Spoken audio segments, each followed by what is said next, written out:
We remembered the moment the coalition sealed their promises in bright diplomatic halls, speaking of unity and shared defense, and we remembered the silence that followed when the tide of war turned and our requests for support went unanswered. We did not carve that memory into slogans or monuments. We carried it quietly inside our institutions, inside our records, inside the patient discipline of people who refuse to forget. Betrayal did not arrive with spectacle. It arrived as absence, as withdrawn signatures, as messages that spoke of strategic necessities while our colonies were reclassified, our supply lines dissolved, and our workers were displaced by decrees written without a single human vote. They called the decision temporary, then treated it as permanent. They cited stability, then claimed the stations and shipyards we had financed, awarding themselves guardianship over territories whose communities had trusted our word. We did not shatter. We counted. We documented. We reviewed every charter and every contract, tracing the path of every seized asset and every broken commitment.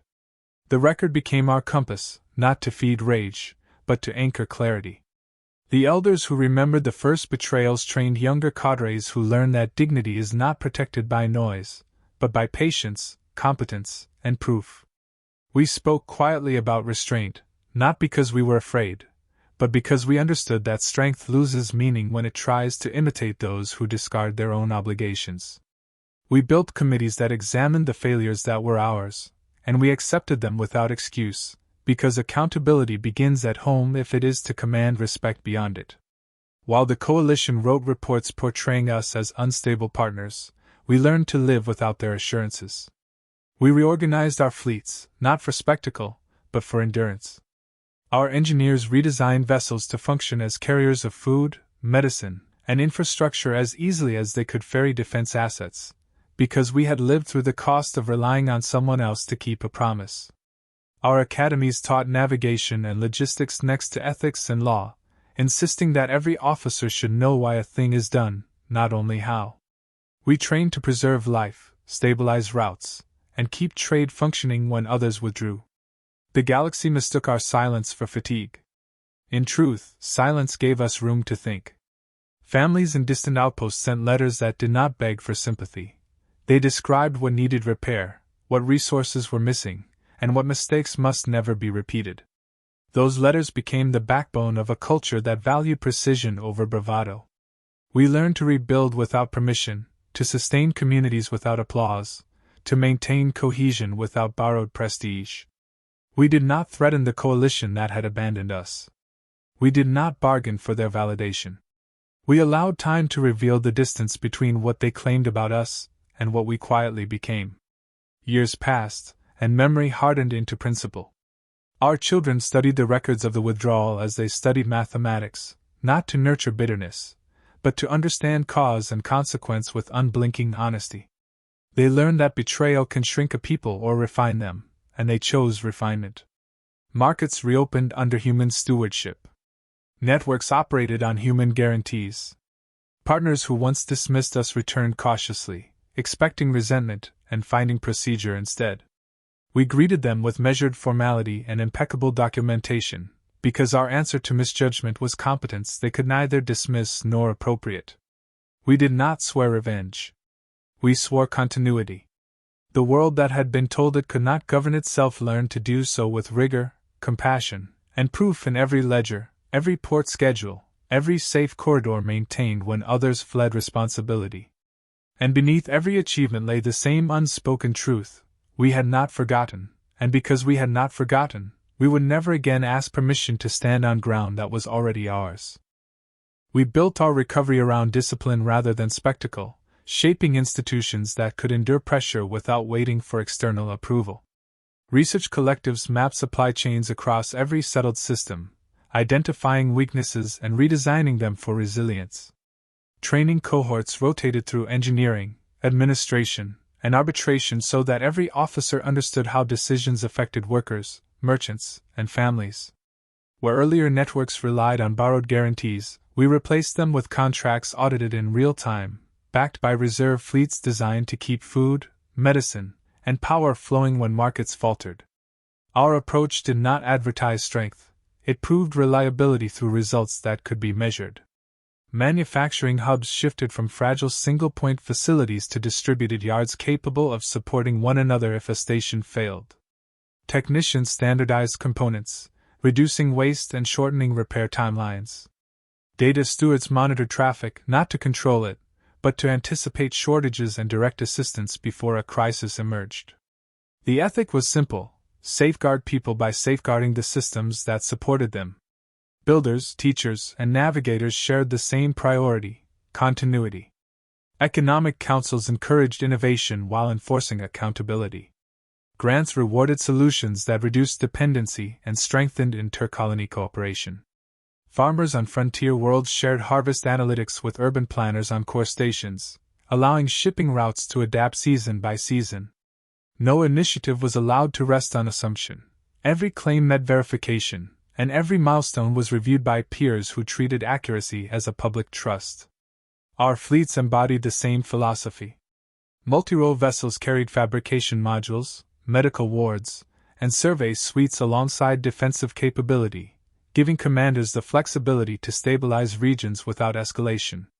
Crews drilled for coordination across language groups and professional backgrounds, learning to integrate civilian specialists into mission planning. When storms damaged ports or trade disputes threatened isolation, our ships arrived with mediators, technicians, and supplies, restoring function before disruption spread. We did not frame these efforts as magnanimous gestures. They were obligations born from experience. Education evolved to match the responsibilities we assumed. Students studied logistics, ethics, and planetary stewardship as interlocking disciplines. Apprenticeships placed them in communities beyond their birthplace, widening their understanding of how distant worlds depended on one another. Mentors evaluated not only competence but judgment, ensuring that authority rested with people who could balance efficiency with fairness. Pride came from solving difficult problems, not from claiming superiority. Partnerships with independent polities grew from this foundation. Traders preferred our routes because they were transparent. Researchers joined our academies because results were shared instead of hoarded. Diplomatic agreements focused on mutual reliability and clearly defined obligations. We declined arrangements that mirrored the failures of the past, choosing fewer partners rather than fragile promises. Respect followed consistency. As our networks matured, stability replaced uncertainty. Workers could plan families and careers without fearing sudden withdrawal of support. Merchants invested in long-term projects because delivery chains no longer fractured under pressure. Communities that had once lived on the edge of disruption gained confidence in their future. The transformation did not depend on slogans or triumphal claims. It grew from patient coordination, careful stewardship, and the refusal to outsource responsibility again. Through every success ran a single through line: capability exercised with restraint. We knew that power unmoored from duty becomes a liability, so we measured our influence by the number of lives made safer and the number of systems left stronger after our involvement. We did not seek recognition.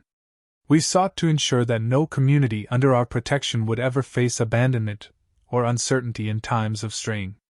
That resolve shaped our identity and set the standard by which we would judge every opportunity ahead.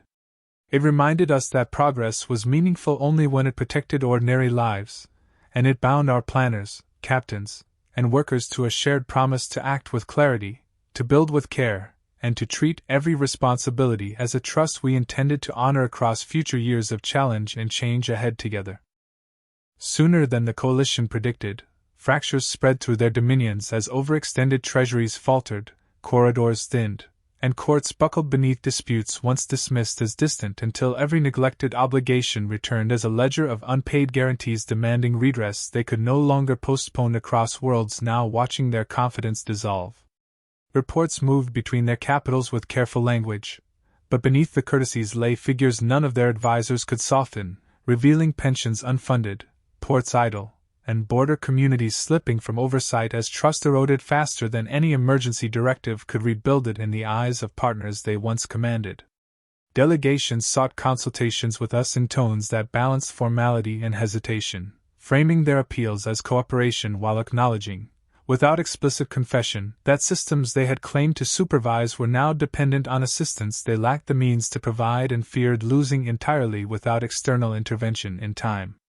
We listened because civilian lives stood within the consequences, and we measured each request against our records, confirming which territories had been transferred during the earlier withdrawal, which revenues had been appropriated, and which communities had been promised guardianship that never materialized when resources were diverted elsewhere beyond consequence charts.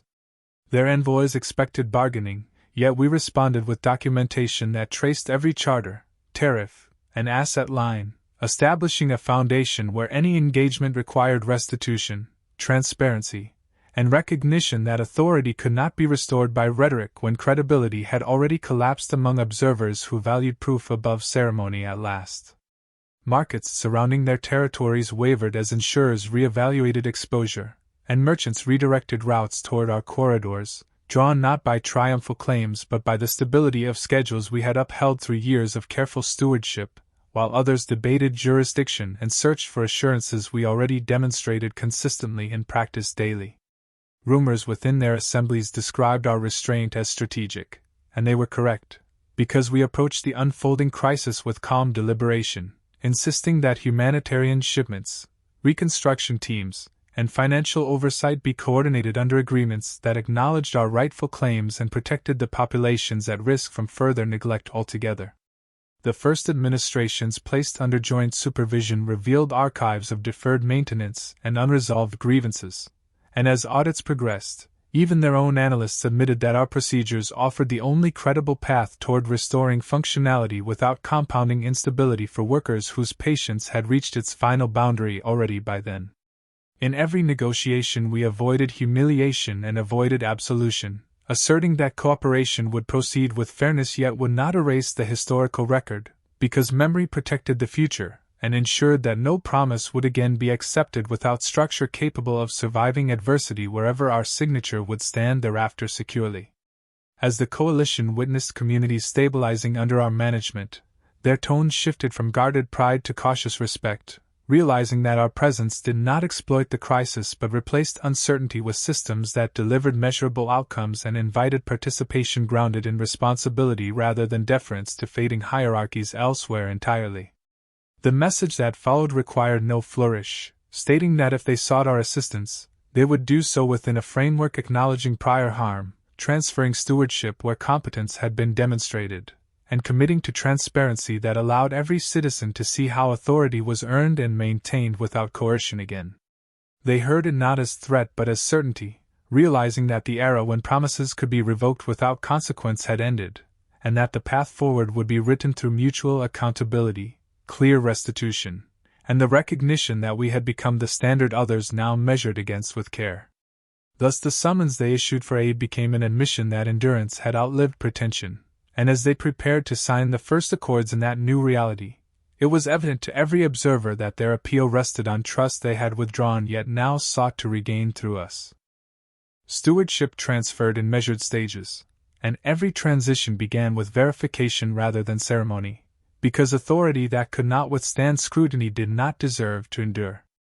Our administrators arrived with auditors, engineers, jurists, and community representatives who mapped obligations to resources and traced unpaid commitments until each ledger matched lived reality. Facilities once labeled strategic holdings were cataloged as public infrastructure, placed under transparent budgets, and reopened with staffing plans that prioritized safety, continuity, and fair employment. Where contracts had diverted revenue away from local families, restitution funds were created, and repayments flowed according to schedules published for every resident to review. Nothing moved without documentation, and nothing remained hidden once evidence showed how neglect had accumulated.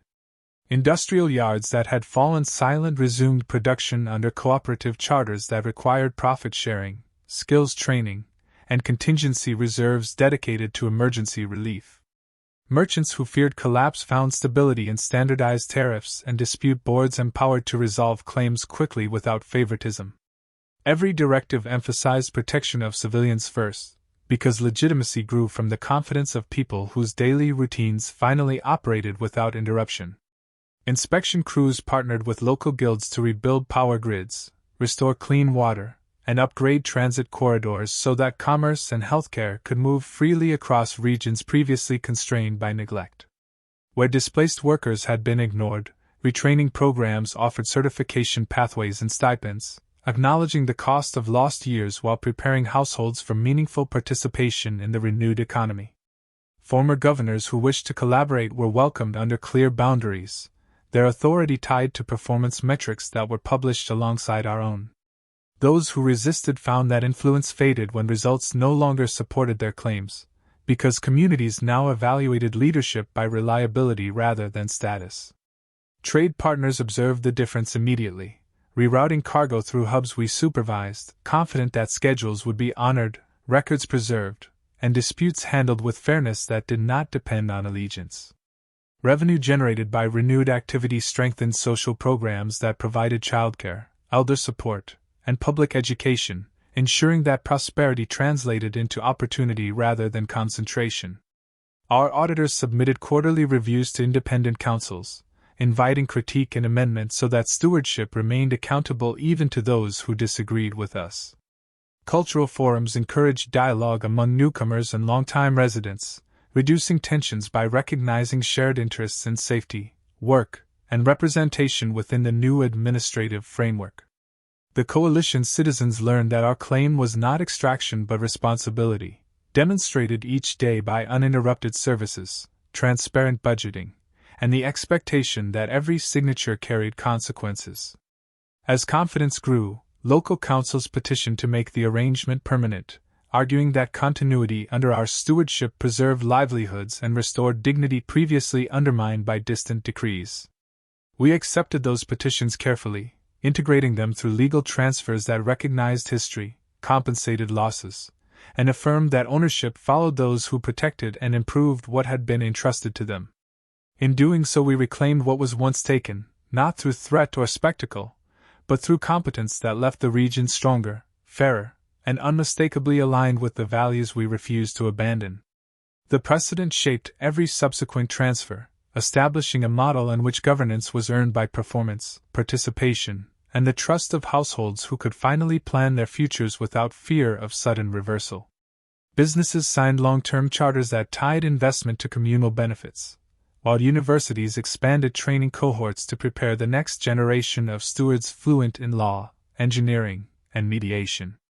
Our role deepened not because we demanded allegiance, but because people measured the outcomes and decided that continuity under our guidance safeguarded their children, their work, and their voice within a system that listened. From that moment forward, reclamation meant partnership, restitution meant renewal, and every boundary we assumed carried the quiet assurance that duty, once accepted, would be honored without hesitation across every world that placed its faith in us for generations to come in unity. With every transfer stabilized, our purpose clarified, not into triumph or grievance, but into a steady commitment to carry forward what we had rebuilt without arrogance or apology. We measured success in households that could plan years ahead, in workers whose skills were valued, in elders whose memories guided policy rather than lingering as private regrets. Where once we were described as provisional caretakers, we had become the reference point by which reliability was judged, and that recognition carried weight because it was earned quietly through constant demonstration. Our message to the coalition and to every watching polity remained consistent, that we did not seek dominion, but we would not surrender stewardship that protected lives or relinquish ground we restored through duty and lawful claim. Memory stayed present, not as anger, but as orientation, reminding us that promises only matter when they survive pressure and that dignity requires patience, documentation, and resolve when others retreat from responsibility. We strengthened archives, widened representation, and invested in education so the next generation would understand not only what we accomplished, but why restraint and endurance preserved more than any moment of retaliation ever could. Merchants, researchers, and migrants who chose our jurisdictions did so because they recognized a covenant that tied authority to service, and they participated in councils where disagreement was welcomed as proof that trust did not depend on silence.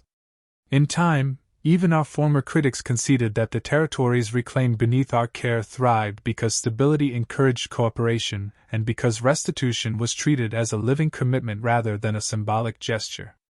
We did not celebrate their admission, for vindication was never the goal.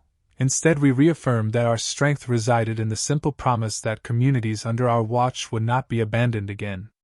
Across ports and universities, across farms, clinics, and orbital yards, people spoke of continuity as a shared inheritance, and the knowledge that effort today would still matter tomorrow became the quiet anthem of our era.